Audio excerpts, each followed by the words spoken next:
الشعب الصحراوي المتواجد في ثلث ارباع المنطقه الصحراء الغربيه التي يسيطر عليها المغرب، فهم يتعرضون للطرد يوميا. من بينها وهنا اللي يدفع بالازمه الكركرات. الكركرات هنايا راهو يسيطر عليها المغرب. هنا كانوا مواطنين صحراويين انتفضوا في وقفه احتجاجيه سلميه، يعني كانوا سلميين ما عندهم لا سلاح لا. هنا سببوا في قطع طريق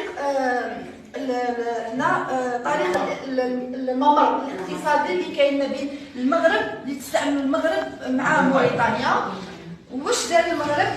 قاومهم بالسلاح وتسبب في جرح وحرق مساكن تاع الصحراويين.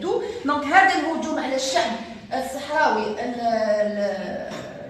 بدون السلاح هو اللي عاود خلق الازمه هذه، وين جبهه البوليزاريو اضطرت الى التدخل والرد على هذا الهجوم على المواطنين العزل الصحراويين العزل، وانه ما قدروش يفرقوا شكون هو اللي عنده الحق انه يقرر المصير من هذا الشعب، لانه هذه المنطقه محتله من طرف المغرب ومن طرف افراد يعني نتيجه الزحف اللي قامت به المغرب.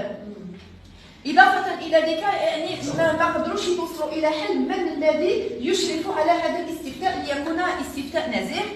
دونك المفروض اجبنا على السؤال زين. هذا هو التكافؤ. حنا نقدروا نقولوا صحيح انه راهي منطقه نزاع، ولكن الان حنا نعترفوا بجمهوريه الصحراويه اللي هي الجمهوريه العربيه الديمقراطيه الصحراويه كدوله.